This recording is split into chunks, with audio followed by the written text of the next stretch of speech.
இப்போது புதிய அறிமுகம் ஆச்சி ஹோட்டல் சாம்பார் 50 கிராம் ரூபாய் 20 மட்டுமே. 2006லேயே மக்கள் கூட்டணி ஆட்சிக்கான தீர்ப்பை கொடுத்தாங்க. ஆனால் செயல்படுத்தாதது நம்ம தவறு தான் அப்படின்றத அவர் சொல்லியிருந்தாரு. ஸோ இந்த அடிப்படையில் 2006 தேர்தலில் என்ன நடந்தது? கலைஞருடைய சாதுரியத்தாலும் காங்கிரஸ் விட்டு கொடுத்ததுனாலும் இப்போ பேசுகிறவர்கள் அன்னைக்கு அவர்கள் ஒத்த கால நின்று இருந்தா ஒருவேளை அவர்களுக்கு ஒரு கூட்டணி அரசு அமைக்கிறதுக்கான வாய்ப்பு கிடைச்சிருக்கும். ஆனால் 18 இடங்கள் பாமக வென்றிருக்கிறது. முதல் முறையா விடுதலை சிறுத்தைகள் கட்சி ஒரு கூட்டணிக்கு 2006ல் ஜெயலலிதா அம்மையார் பக்கம் வராங்க. ஜெயலலிதா அம்மையாரோட 2 பேர் தான் கூட்டணியில இப்போ இருக்காங்க. ஒன்று வைகோ, இன்னொன்று விடுதலை சிறுத்தைகள் கட்சி. அந்த பக்கம் காங்கிரஸ் இருக்கு, அந்த பக்கம் பாமக இருக்கு, அந்த பக்கம் இடதுசாரி கம்யூனிஸ்டுகள் இருக்கார்கள். தொலைக்காட்சி இல்லாத இல்லங்களுக்கு தொலைக்காட்சிகள் தருவோம்னு சொல்றாங்க. அதற்கு பிறகு என்ன சொல்றாங்க? நிலமற்ற ஏழைகளுக்கு 2 ஏக்கர் நிலம் தருவோம்னு சொல்றாங்க. அதுதான் அந்த தேர்தல் அறிக்கையினுடைய மிக கவர்ச்சிகரமான ஒரு வாக்குறுதி. 2006 தேர்தல் அப்படின்றது விஜயகாந்த் அவர்களுடைய முதல் தேர்தலாக இருந்தது சார். ஸோ அது எந்த அளவுக்கு இம்பாக்ட் ஏற்படுத்துச்சு? அவர் 8% வாக்குகளுக்கு மேலே வாங்குறார். அதை விட முக்கியமானது என்னென்னா 80 இடங்களில் அதிமுகவுடைய வெற்றி வாய்ப்பை அவர் கெடுத்திருக்கிறார். 48 இடங்களில் திமுகவினுடைய வெற்றி வாய்ப்பை அவர் தவிர்த்திருக்கிறார். காங்கிரஸ் ஒரு 3வது சக்தியாக இருந்துச்சு ஒரு காலத்தில். அது யாரோட இணையுமோ அந்த திராவிட கட்சி வெல்லும். அந்த இடத்துக்கு இவர் வந்துட்டார்.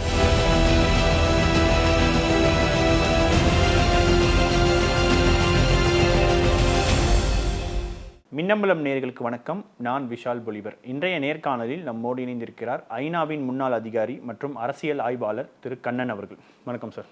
வணக்கம் விஷால். சார், 2026 தேர்தல் இன்னும் ஒரு சில மாதங்கள் தான் இருக்கக்கூடிய சூழலில் தமிழ்நாட்டில் கூட்டணி ஆட்சி தொடர்பான நிறைய விவாதங்கள் போய்கொண்டே இருக்குது சார். குறிப்பாக திமுக கூட்டணியில். இந்தியா டுடேயினுடைய நிகழ்ச்சியில் தமிழக முதலமைச்சர் மு.க. ஸ்டாலின் அவர்கள் கூட்டணி ஆட்சின்றது தமிழ்நாட்டுக்கு ஒத்து வராது அப்படின்ற ஒரு விஷயத்த சொல்லியிருந்தாரு. அதற்கு காங்கிரஸினுடைய எம்பி மாணிக்கம் தாக்கூர் அவர்கள் 2006லேயே மக்கள் கூட்டணி ஆட்சிக்கான தீர்ப்பை கொடுத்தாங்க, ஆனால் செயல்படுத்தாதது நம்ம தவறு தான் அப்படின்றத அவர் சொல்லியிருந்தாரு. ஸோ இந்த அடிப்படையில் 2006 தேர்தலில் என்ன நடந்தது, அதோடைய வரலாறை கொஞ்சம் சொல்லுங்கள் சார். தமிழ்நாட்டில் 1952 தேர்தலுக்கு பிறகு 2006 தான் ஒரு சிறுபான்மை அரசு, அறுதி பெரும்பான்மை பெறாத ஒரு அரசு தேர்ந்தெடுக்கப்பட்டுச்சு. 1952 தனி பெரும் கட்சியாக காங்கிரஸ் கட்சி வெற்றி பெற்றது. ஆனால் அதற்கு அறுதி பெரும்பான்மை கிடைக்கவில்லை. அதனால் அதற்கு முன்னாடி கவர்னர் ஜெனரலாக, அதுக்கு முன்னாடி ஹோம் மினிஸ்டராக, அதுக்கு முன்னாடி மேற்கு வங்க ஆளுநராக, அதற்கு முன்னாடி இலாகா இல்லாத அமைச்சராக இருந்த ராஜாஜியை தமிழகத்தினுடைய சென்னை ராஜதானியினுடைய முதல்வராக பொறுப்பேற்க சொல்கிறார்கள். அவர் பொறுப்பேற்கிறார். அவருக்கு அறுதி பெரும்பான்மை இல்லை. அந்த பெரும்பான்மையை பெறுவதற்காக அவர் பல சுயேட்சைகள் வென்றிருக்கிறார்கள். திமுக ஆதரவோடு ஒரு 25 சட்டமன்ற உறுப்பினர்கள் 375 பேர் இருக்கக்கூடிய சட்டமன்றத்தில் வென்று வந்திருக்கிறார்கள். அந்த 25 உறுப்பினர்கள் யாருன்னா தொழிலாளர் உழைப்பாளர் கட்சி, அதற்கு பிறகு காமன்வெல்த் பார்ட்டி, பொதுநல கட்சி, இந்த 2 வன்னிய கட்சிகள், இந்த 2 பேருடைய ஆதரவையும் அவர் பெற்று விடுகிறார். சுயேட்சைகளுடைய ஆதரவையும் பெற்று ஒரு அரசை அமைக்கிறார். அவர் என்ன சொல்லிட்டார் அந்த நேரத்தில்? இந்த ஆதரவெல்லாம் கிடைக்கிறதுக்கு கொஞ்சம் சிரமமாக இருக்கும் பொழுது, நீங்கள் எனக்கு ஆதரவு தரலை அப்படின்னா நான் அரசை கலைக்க சொல்லிடுவேன், திருப்பி தேர்தலுக்கு போக வேண்டியிருக்கோம் அப்படின்னு சொன்னார். எல்லாம் வழிக்கு வந்துட்டாங்க. இப்போ திருப்பி 2006 என்ன நடந்துச்சுன்னா, ஒரு தேர்தலில் ஒரு பெரிய பலமான கூட்டணியை திமுக அமைச்சது. அந்த கூட்டணியில் கடைசி நேரத்தில் சில திருப்பங்கள் நடந்துச்சு. 2006 தொடக்கத்தில் ஜனவரி 26 அன்னைக்கு திமுக கழக தலைவர் கலைஞர் மு. கருணாநிதியை சந்தித்த மறுமலர்ச்சி திராவிட முன்னேற்ற கழக வைகோ, அதற்கப்புறம் ஒரு 2 வாரத்திற்கு பிறகு நான் ஒரு February 19ன்னு நினைக்கிறேன், நான் யாருக்கும் மண்டியிட மாட்டேன் அப்படின்னு சொல்கிறார். அதற்கு ஒரு 4-5 நாட்களுக்கு முன்பாக அதிமுகவுடைய அவைத்தலைவராக இருக்கிற காளிமுத்து அவர்களெல்லாம் ஒரே செட்டு. ஆமாம். அவர் என்ன சொல்கிறாரு, கலைஞர் கருணாநிதியை பார்த்து சொல்கிறாரு, நீங்கள் வைகோவை துணை முதல்வராக ஆக்குவதற்கு தயாரான்றார். அது வரைக்கும் துணை முதல்வர் அப்படின்ற ஒரு எண்ணமோ ஒரு திட்டமோ ஒரு கொள்கையோ ஒரு வடிவமோ தமிழ்நாட்டில் கிடையாது. 2009 தான் வந்துச்சு நமக்கு துணை முதல்வர்ன்றது. 4-5 துணை முதல்வர்கள்லாம் இப்போ வர ஆரம்பிச்சிட்டாங்க. அதனால் இப்படி சொன்ன உடனே காளிமுத்து இப்படி சொன்ன பிறகு அதுக்கப்புறம் ஒரு 4-5 நாட்களுக்கு பிறகு நான் யாருக்கும் மண்டியிட மாட்டேன் அப்படின்னு வைகோ சொல்கிறார். அதற்கு பிறகு இதுக்கிடையில் விடுதலை சிறுத்தைகள் கட்சியும் திமுகவோட உறவு வச்சுக்கிறதுக்கு அவர்கள் முயல்கிறார்கள். ஆனால் அந்த கூட்டணியில் பாமக சேர்ந்து விடுகிறது. பாமகவும் விடுதலை சிறுத்தைகளும் ஒரே அணியில் இருப்பது என்பது ஒரு நடக்காத ஒன்று, முடியாது. அதனால் அவங்க என்ன பண்ணுறாங்க, அவர்கள் மார்ச் 27 அன்னைக்கு விடுதலை சிறுத்தைகள் கட்சி அவர்களுக்கு இடம் தரலை, திமுக இடம் தரலை, பாமகவுக்கு இடம் தந்துட்டாங்க. 30 இடங்களுக்கு மேலே அவங்களுக்கு ஒதுக்கி தராங்க.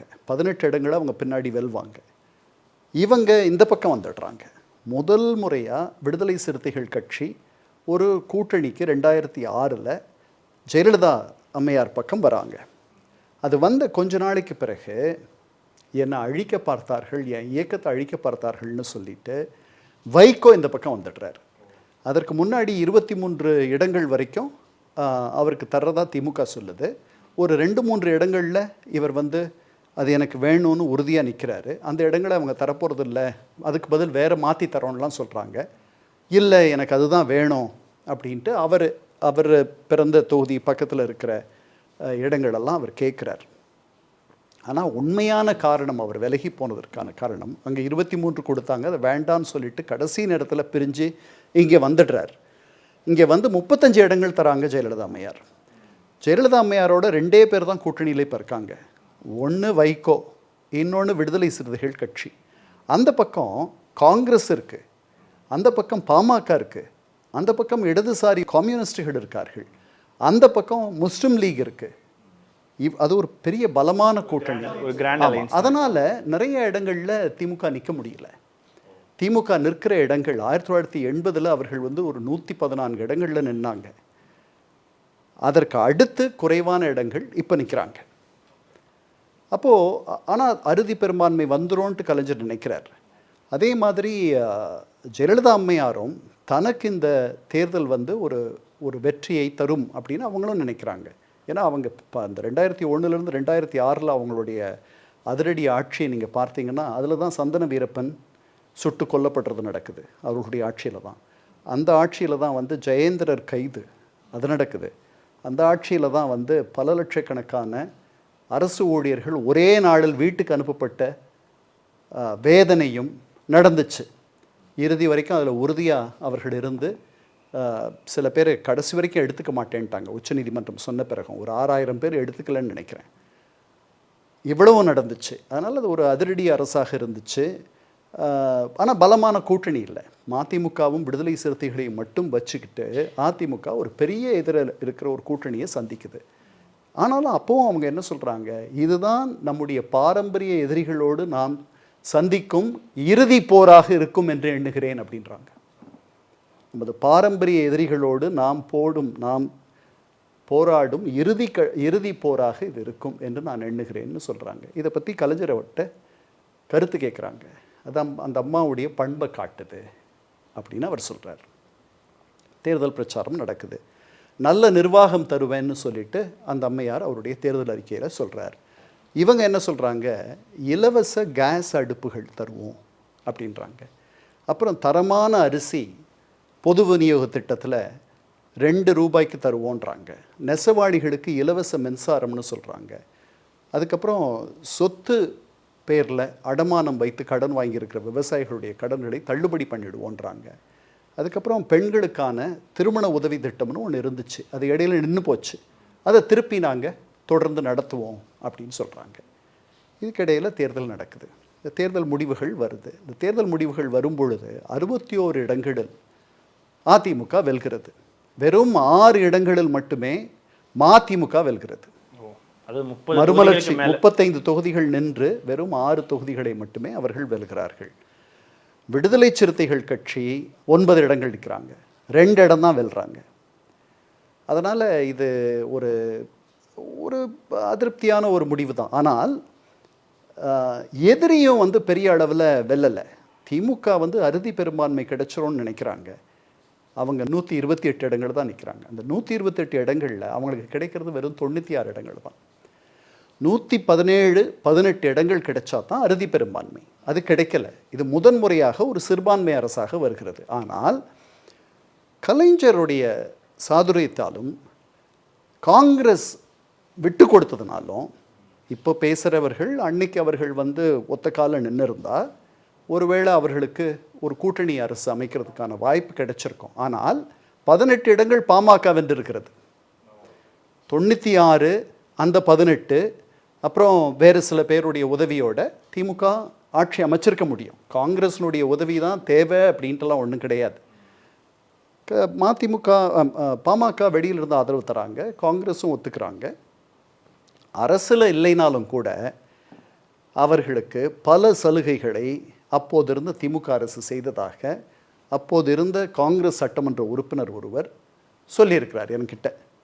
ஏன்னா ஒவ்வொரு முறை ஜெயலலிதா அம்மையார் அவர்களை பார்த்து மைனாரிட்டி அரசை நடத்துகிறார்னு சொல்லும் பொழுதெல்லாம் அந்த அப்போது இருந்த தமிழக அரசு இந்த காங்கிரஸ் உறுப்பினர்களையும் யாருடைய ஆதரவில் அந்த அரசு இருக்கிறதோ அவர்களை கவனித்து கொள்ளும் அப்படின்றத அந்த செய்தியை எனக்கு அந்த உறுப்பினரே, பழைய முன்னாள் உறுப்பினரே சொல்லியிருக்கார். அதனால் அதுதான் நடந்துச்சு அந்த தேர்தலில். நான் கூட்டணி ஆட்சியை நோக்கி அந்த ஒரு ப்ரெஷர் ஏதாவது கொடுத்தாங்களா சார் காங்கிரஸ் சைடில் இருந்து? இல்லைன்றவாங்க, அப்படிலாம் இல்லை. அந்த மாதிரி ஒரு எதிர்பார்ப்பு தொடக்கத்தில் இருந்திருக்கலாம். பட் அவங்க டெல்லியில் போய் சோனியாவை சம்மதிக்க வச்சுட்டாங்க. ஏன்னா இவர்கள் 2004 தான் காங்கிரஸோடு திருப்பி இடையில் அருந்த கூட்டணி திருப்பி வருது. இவர்கள் 2006 அங்கே மத்திய அரசில் இவங்க அங்கம் வகிக்கிறாங்க. ஏன்னா இவங்க அங்கே மத்திய அரசில் அங்கம் வகிக்கிறாங்க, இங்கே நாங்கள் இருக்க வேண்டாமா அப்படின்ட்டு ஒரு சில பேர் எண்ணியிருக்கலாம், பேசி கூட இருக்கலாம். ஆனால் அந்த பேச்சு தொடக்கத்திலேயே அதை மூடிட்டாங்க. மூடிட்டு அவர்களுக்கு அரசில் இல்லைனாலும் கூட நிறைய உதவிகள். இதே மாதிரி கூட்டணி அரசனே சொல்லி ஒரு தடவை திமுக ஒரு தேர்தலில் நின்றுச்சு. அது 1980. காங்கிரஸோட கூட்டணி அரசுன்ட்டு பாதி தான் இடங்கள் எடுத்துக்கிட்டாங்க. வேறு வழியே கிடையாது, கூட்டணி அரசு தான் அமைக்க முடியும்ன்ட்டு. அதில் தோற்று போயிட்டாங்க. அதைத்தான் அவர் அப்படி சொல்கிறாரு. 2006 பொறுத்த வரைக்கும் கூட்டணி இல்லாமல் ஒரு அரசு வந்திருக்காது, ஆதரவு இல்லாமல் ஒரு அரசு வந்திருக்காது. அந்த நிலைமை இருந்துச்சு. அதனால் 2 பேர் சொல்கிறதுலையும் ஓரளவுக்கு உண்மை இருக்குது. ஆனால் அந்த நேரத்தில் காங்கிரஸ் தீவிரமாக ஒரு கூட்டணி அரசை அமைக்க எண்ணம் கொள்ளவில்லை. அதுதான் உண்மை. அதே போல் அந்த தேர்தலை பொறுத்த வரைக்கும் சார், இந்த எலெக்ஷன் மேனிஃபெஸ்டோ அப்படின்றது எந்த அளவுக்கு ஒரு முக்கியத்துவம் வாய்ந்ததாக இருந்தது அந்த தேர்தலில்? நல்ல கேள்வி. ஏன்னா அந்த தேர்தலில் அவர்கள் வென்றதற்கு நான் வேணும்னே தான் அதை சொல்லலை. அவங்க அந்த தேர்தல் அறிக்கையில் நெசவாளிகளுக்கு இலவச மின்சாரம் அதெல்லாம் கொடுத்தாங்க அப்படின்னு சொன்னேன். ஆனால் அதை விட ரொம்ப கவர்ச்சிகரமாக தொலைக்காட்சி இல்லாத இல்லங்களுக்கு தொலைக்காட்சிகள் தருவோம்னு சொல்கிறாங்க. அதற்கு பிறகு என்ன சொல்கிறாங்க, நிலமற்ற ஏழைகளுக்கு 2 ஏக்கர் நிலம் தருவோம்னு சொல்கிறாங்க. அதுதான் அந்த தேர்தல் அறிக்கையினுடைய மிக கவர்ச்சிகரமான ஒரு வாக்குறுதி. அது எந்த அளவுக்கு கவர்ச்சிகரமான வாக்குறுதினா, தேர்தல் அறிக்கை தான் இந்த தேர்தலின் கதாநாயகன். திமுகவினுடைய தேர்தல் அறிக்கை தான் இந்த தேர்தலின் கதாநாயகன்னு சொல்லிட்டு மேனாள் நிதியமைச்சர் ப. சிதம்பரம் அந்த தேர்தலில் சொல்கிறார். உடனே இது எப்படி சாத்தியமாகும் அப்படின்னு ஜெயலலிதா அம்மையார் அதற்கு எதிர்வினை ஆற்றுகிறார்கள். அவங்க சொல்கிறாங்க 15,000 கோடி ஆகும் இத்தனை பேருக்கு தொலைக்காட்சி தரணும் அப்படின்னா, அது எப்படி சாத்தியமாகும்? இது என்ன வெறும் கையில் முழம் போடுறது அப்படின்லாம் சொல்கிறாங்க. அதற்கு கலைஞர் கருணாநிதி என்ன பதில் சொல்கிறாரு, 540 கோடி தான் ஆகும். அப்புறம் இந்த மது ஆலைகளில் நடக்கிற கொள்ளையை நிறுத்திட்டோம்னா எதை வேணாலும் செய்யலாம், இந்த 540 கோடியை கொண்டு வந்துடலாம் அப்படின்றார். இப்போ அவங்களுக்கு ஒரு சின்ன பின்னடைவு. ஏன்னா அவரை இதை விளக்கிடுறாரு. கொஞ்ச நாட்களுக்கு பிறகு அவங்க என்ன பண்ணுறாங்க, அவரை கடந்து போகணுன்றதுக்காக, அவரை வெல்லணுன்றதுக்காக என்ன சொல்கிறாங்க, 10 கிலோ அரிசி இலவசமாக தருவேன்றாங்க. அதுக்கப்புறம் தாலிக்கு தங்கம் பெண்களுக்கு 4 அரை சவரன் 4 கிராம் தங்கம் தருவேன் அப்படின்னு சொல்கிறாங்க. ஆனால் ஆங்கிலத்தில் சொல்வது போல் it was too little too late. அதனால் அந்த நேரத்தில் அது வென்றது வந்து தொலைக்காட்சி தான் வென்றது அப்படின்ட்டு நிறைய பேர் சொல்லுவாங்க. நான் அந்த தேர்தல் அப்போ இங்கே தான் இருக்கேன், எனக்கு அது நல்ல நினைவு இருக்குது. எனக்கு தெரிஞ்சே ஒரு சில பேர் அந்த தொலைக்காட்சி பெட்டியை போய் வாங்கி கொண்டு வந்ததெல்லாம் எனக்கு தெரியும். அது வந்து அதுதான் அந்த தேர்தலில் அந்த அறிக்கையினுடைய மகத்துவத்தை முதன்முறையாக பெரிய அளவில் எடுத்துக்காட்டிய இன்னொரு தேர்தல். 67 அறிக்கைக்கு வெளியில் இருந்த வாக்குறுதி தான் ₹1 3 படி அரிசி. அது அறிக்கை உள்ளல்ல, வெளியே இருக்குது. அதுக்கப்புறம் 3 படி லட்சியம் 1 படி நிச்சயம் அப்படின்லாம் சொல்லி ஆட்சிக்கு வந்தாங்க. அது ரொம்ப கவர்ச்சிகரமான ஒரு திட்டமாக இருந்துச்சு. அதற்கு பிறகு ஒரு பெரிய அளவில் கவர்ச்சியை தந்த ஒரு அறிக்கைனா இந்த இலவச தொலைக்காட்சி என்பது. அதற்கப்புறம் 2 ஏக்கர் நிலம் என்பது அவ்வளவு நிலம் இல்லை அப்படின்றது பின்னாடி தெரிய வருது. அத்தனை பேருக்கு தர முடியாதுன்றது தெரிய வருது. அப்போ போதுமான அளவு நீங்கள் தயார் செய்யாமலேயே, தரவுகளை பார்க்காமலேயே இவ்வளவு நாள் ஆட்சியில் இருந்த ஒரு கட்சியே இந்த மாதிரி ஒரு வாக்குறுதியை தருது. சார், அதே போல் இந்த இலவச தொலைக்காட்சி அப்படின்றது ஒரு முக்கியமான ஒரு விஷயமா சொல்லியிருந்தீங்க சார். அந்த காலத்தோட சூழலை பொறுத்து இந்த தொலைக்காட்சி அப்படின்றது எந்த அளவுக்கு இம்பார்ட்டண்ட்டாக இருந்தது சார் அந்த டைமில்? பல வீடுகளில் தொலைக்காட்சி கிடையாது, பல வீடுகளில் கழிவறைகள் கிடையாது. ஆனால் அதை விட தொலைக்காட்சி இருக்கணுன்ற ஆசை தான் அவர்களுக்கு உண்டு. அதனால் அந்த தேவையை அது போக்குச்சு. ஒரு தொலைக்காட்சி என்பது வந்து ஒரு கேளிக்கை அம்சம். அது கூட இல்லாத பல்லாயிரக்கணக்கான வீடுகள் தமிழ்நாட்டில் அந்த காலத்தில் இருந்துச்சு, பல லட்சக்கணக்கான வீடுகள் இருந்துச்சு. அவர்களுடைய தேவையை அது நிறைவு செய்தது. அதே போல் அந்த 2006 தேர்தல் அப்படின்றது வந்து விஜயகாந்த் அவர்களுடைய முதல் தேர்தலாக இருந்தது சார். அது எந்த அளவுக்கு இம்பாக்ட் ஏற்படுத்துது? ஏன்னா இப்போ விஜய் அவர்கள் அரசியலுக்கு வந்திருக்காருன்னும் பொழுது அது எப்படி இம்பாக்ட் ஏற்படுத்துச்சு? ரொம்ப நல்ல கேள்வி. 2005 தோப்பூர், மதுரைக்கு பக்கத்தில் இருக்க தோப்பூரில் அவர் கட்சி ஆரம்பிக்கிறார். தேசிய முற்போக்கு திராவிடர் கழகம் இல்லையா, திராவிட கழகம், டிஎம்டிகே அப்படின்னு ஆரம்பிக்கிறார். அவருக்கு நிறைய கூட்டம் வருது போகிற இடங்கள்லாம். அவருக்கு கருப்பு எம்ஜிஆர்னு ஒரு பெயர். அவர் கிட்டத்தட்ட 200 சில்லறை இடங்களில் தன்னுடைய வேட்பாளர்களை அவர் நிறுத்துகிறார். ஆனால் அவர் மட்டும்தான் விருத்தாச்சலத்தில் வெல்கிறார். அந்த விருத்தாச்சலம் என்பது வன்னியர்கள் பெரும்பான்மையாக இருக்கக்கூடிய ஒரு தொகுதி. இது வட தமிழ்நாட்டில் இருக்குது. வட தமிழ்நாட்டில் அவர் அதை வெல்கிறார். அவர் வந்து 8% வாக்குகளுக்கு மேலே வாங்குகிறார். அப்போது அவர் என்ன சொல்கிறார், அப்புறம் அதை விட முக்கியமானது என்னென்னா 80 இடங்களில் அதிமுகவுடைய வெற்றி வாய்ப்பை அவர் கெடுத்திருக்கிறார். 48 இடங்களில் திமுகவினுடைய வெற்றி வாய்ப்பை அவர் தவிர்த்திருக்கிறார் அவருடைய வேட்பாளர்கள். அதனால் பெரிய அளவில் அது ஒரு 3வது பெரிய சக்தியாக வளர்ந்து வரக்கூடிய ஒரு வாய்ப்பு இருக்கிற மாதிரி தெரியுது. அதான் அவர் சொல்கிறார், மக்கள் மாற்றத்தை விரும்புகிறார்கள்னார். மக்கள் மாற்றத்தை விரும்பின மாதிரி தெரியல. அவருக்கு உடல்நலம் சரியில்லாத போயிடுச்சு, அப்புறம் அவருடைய அணுகுமுறை சரியில்லாத போயிடுச்சு. அதனால் அவர் அந்த இடத்துல இருந்து மேலே ரொம்ப வரலை. 2011 திருப்பி ஒரு ஏற்றம் அவருக்கு வரும். அதற்கப்புறம் அவருக்கு இறங்க முகம்தான்.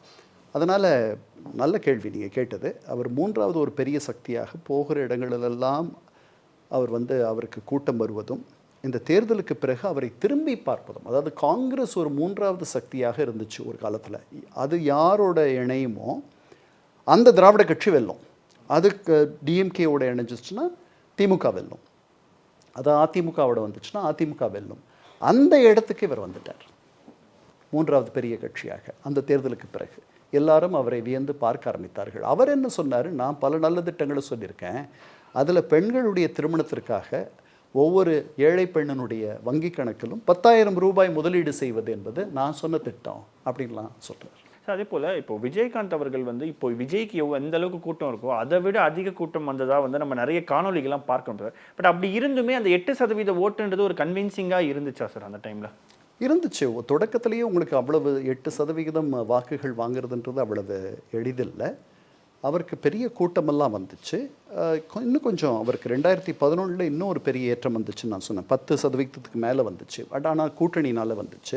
அதற்கப்புறம் அவருக்கு இறங்குமுகம்தான்.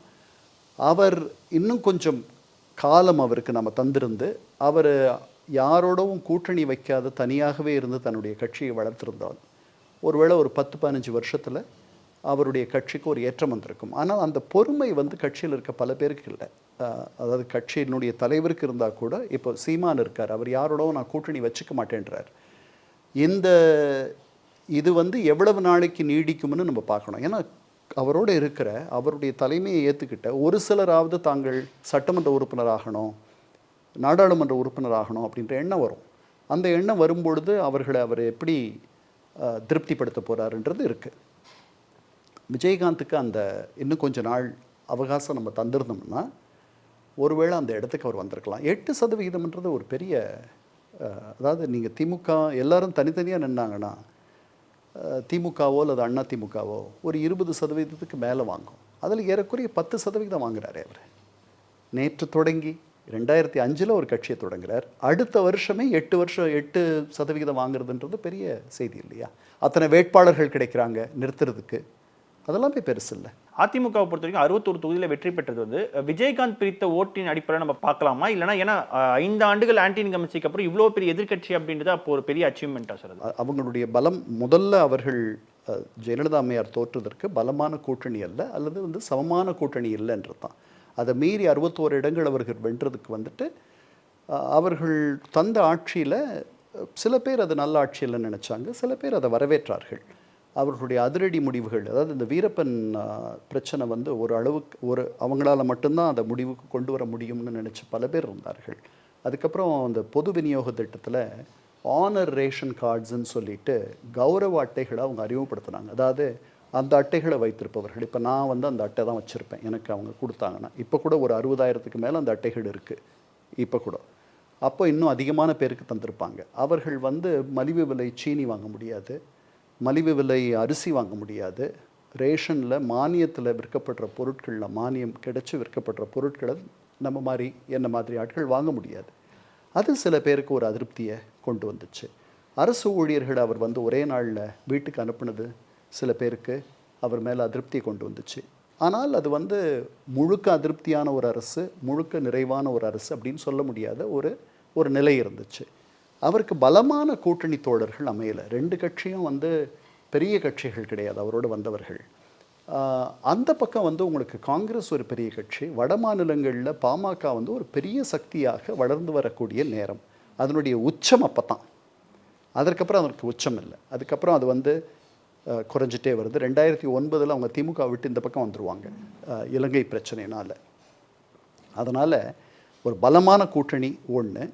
அப்புறம் விஜயகாந்த் வந்து 40 சில்லறை இடங்களில் திமுகவினுடைய வெற்றி வாய்ப்பை எடுத்துடுறார். 80 இடங்களில் அதிமுகவுடைய வெற்றி வாய்ப்பை எடுத்துடுறார். அதனால் விஜயகாந்தினுடைய வருகை அதிமுகவுக்கு தான் பெரிய பின்னடைவு. எப்படி இன்னைக்கு வந்து விஜயோட வருகை நான் நினைக்கிறேன் எதிர்கட்சிகளுக்கு ஒரு பெரிய பின்னடைவு, ஆளும் கட்சி காட்டிலும் அதிமுகவுக்கு ஒரு பெரிய பின்னடைவாக இருக்கும் அப்படின்னு நான் நினைக்கிறேன். Okay sir. அப்புறம் அந்த 2006 ரிசல்ட்டுக்கு அப்புறமா ஒரு கவர்மெண்ட்டை ஃபார்ம் பண்ணுறதுல என்ன மாதிரியான சேலஞ்சஸ் அந்த டைமில் இருந்துச்சு சார் கவர்மெண்ட்டுக்கு? எனக்கு பெரிய சேலஞ்சஸ் இருந்த மாதிரி தெரியல, பெரிய சவால்கள் எதுவும் இருந்த மாதிரி தெரியல. அவர் ஆட்சி நடத்திட்டார். இவர்கள் எப்போல்லாம் ஒரு சின்ன எதிர்ப்பை காட்டினாங்களோ அப்போல்லாம் அந்த எதிர்ப்பை வந்து அவர் சமாளிச்சிட்டார். அப்படித்தான் அந்த ஆட்சி நடந்துச்சு. அவருக்கு வயதாகி போச்சு. அவர் 82 வயதில் அந்த ஆட்சிக்கு வரார். அதுதான் அவருடைய கடைசி ஆட்சி. அவர் பதவி விலகும் பொழுது அவருக்கு வந்து முடியும் பொழுது, நிறைவடையும் பொழுது 87 வயது கலைஞர் கருணாநிதிக்கு.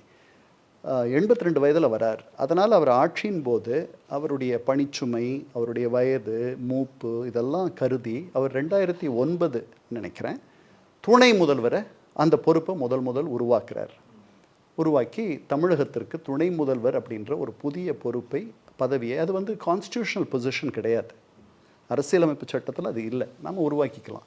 அதை உருவாக்கி இப்போ இருக்க முதல்வரை அந்த இடத்துக்கு கொண்டு வரார்.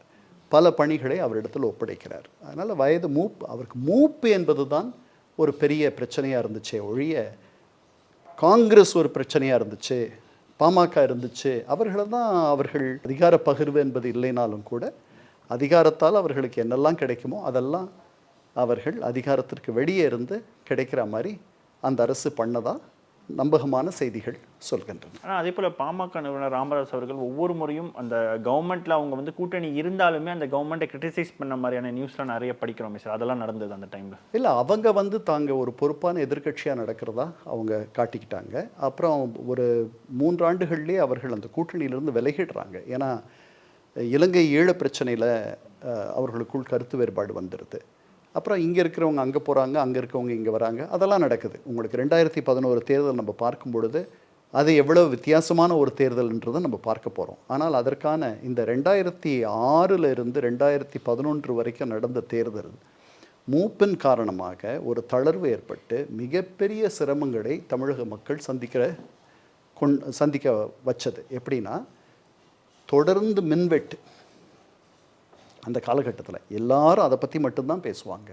அப்புறம் அப்போ வந்து விலைவாசியெல்லாம் தாறுமாறாக உயர்ந்தது, அதை பற்றி பேசுவாங்க. அதுக்கப்புறம் பல ஊழல்கள் அப்போது வெளியில் பெருசாக வந்து பேசப்பட்டுச்சு. அதில் 2G ஊழல், அந்த ஊழலில் எந்த குற்றமும் நிரூபிக்கப்படவில்லைன்னு சொல்லிட்டு சிபிஐ நீதிமன்றம் குற்றம் சாட்டப்பட்டவர்களை விடுதலை செஞ்சுருக்கு. அது ஒரு புறம் இருந்தாலும் அந்த நேரத்தில் அது வந்து பெரிய ஊழல் கட்சி அப்படின்னு சொல்லிட்டு ஒரு பிரச்சாரம் நடந்தது. பிரேக்கிங் நியூஸே அதுவாக தான் இருந்தது. ஆமாம், அதை கலைஞருடைய மகள் அவங்கெல்லாம் கைதானாங்க. அமைச்சராக இருந்த ராஜா கைது பண்ணப்பட்டார், பலர் கைது பண்ணப்பட்டார்கள்.